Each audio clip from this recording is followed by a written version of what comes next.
Well, I had this friend back in the late 70s and through the 80s whose name was Blaze Foley, and I know some of you guys are familiar with Blaze's music. And Blaze was he was pretty out there. He was a sort of a very big, sort of hulking, sort of often drunk, often belligerent, sort of problematic asshole a lot of the time, and but then he could also write these songs that would just really make you cry. I mean, just the most sensitive little love songs. He was homeless pretty much the whole time I knew him, except for a little bit toward the end when Willie Nelson and Merle Haggard covered one of his songs, and he got a few little checks, and so he got a little room in a house for about the last couple of months of his life. He was he'd been thrown out of every bar he'd ever been in, I think, and I saw him get kicked out of a bunch of them with good reason. And but he was this amazing songwriter guy, and we cut some stuff back in 1979 and 1980 in Houston and in Fredericksburg, Texas.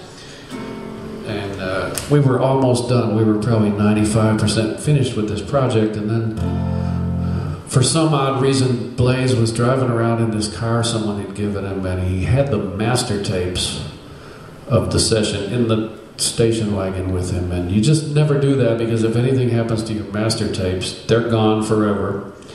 And so, I don't know, he was showing them off or something. I don't know what he was doing, but he's driving around with them.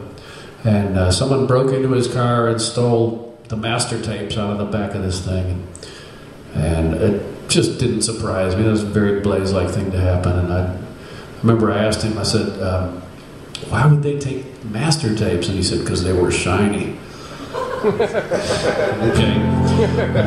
So anyhow, a couple of years, I had the only copy that was left, and there were no safety copies anywhere. I had a cassette copy of what we had done to that point. And a couple of years later, Blaze came over to my house and wanted to make a copy of the cassette that I had. I said, okay, so I set him up with 2 cassette machines. I plugged them all in and everything, and I gave him a blank cassette, and I gave him the cassette that had the stuff on it, and in a drunken stupor, he proceeds to put the cassettes in the wrong machines and presses record, and erased a big hole into the only copy of this stuff that we had done. So, and that didn't surprise me at all. And so that was that. It was just gone. And Blaze ended up getting murdered in 1989, and that didn't really surprise me. I kind of knew that was coming some way or another. And then I got a call about 3 years ago from the engineer at one of the studios where we recorded that stuff, and he said, I've got a safety copy. I found a safety copy. Oh, wow. And so I said, send it to me right away, and we put it out as an album called Blaze Foley and the Beaver Valley Boys, Cold, Cold World. And it's Blaze's best stuff. I have copies here for sale of that record, and it's Blaze's best songs, his best singing. It's before the alcohol really just kind of ravaged his whole life. And I wanted to play a Blaze Foley song for you. This is the song Cold, Cold World, the title song. And I just like this song a real lot. So.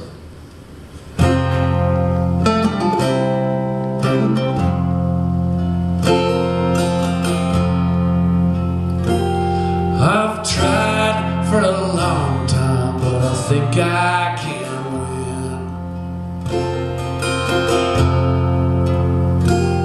I could do it all better if I could do it again.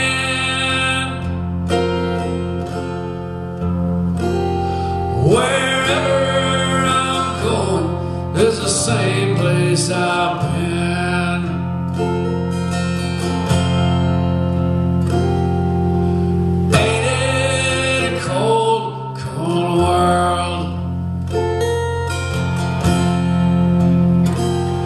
Outside it was hot, but inside I was cold. The eyes of the young men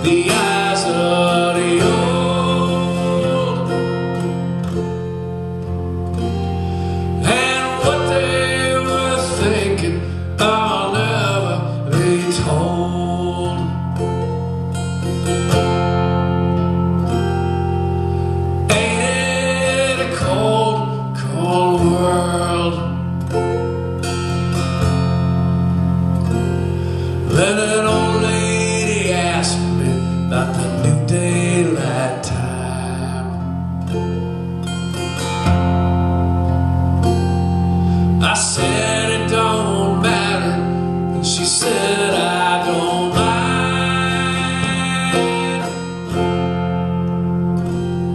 Then the bus driver said, you still owe me a dime.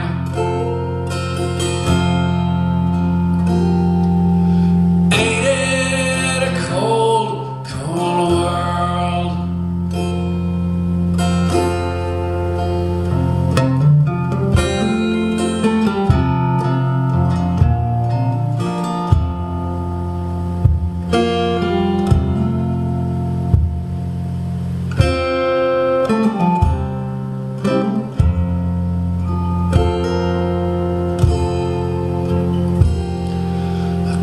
Get no job and I can't get no rest.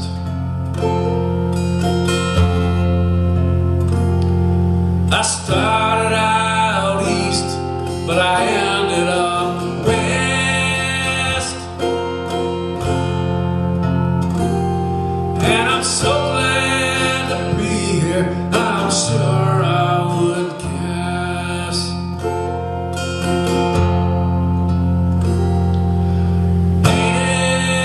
Cold, cold world.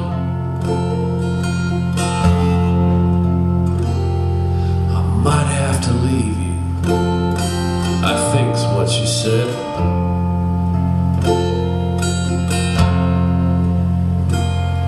I wish I could sleep instead of tossing in bed.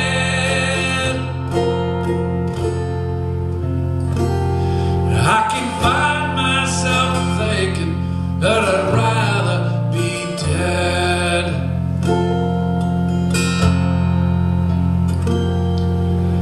Ain't it a cold, cold world? Ain't it a cold, cold world?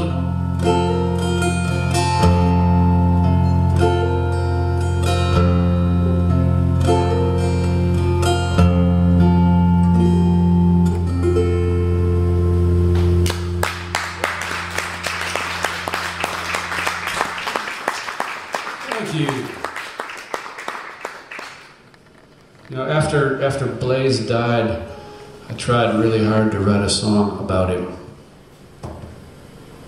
And I wrote a few. I wrote 2 or 3 versions of things, and they just didn't capture it. And I think it was just that it was too close. I couldn't find any perspective on it, and it was also I didn't know how to write songs back then, but I just couldn't find it. I couldn't find the perspective, and then I think it was about 3 years ago.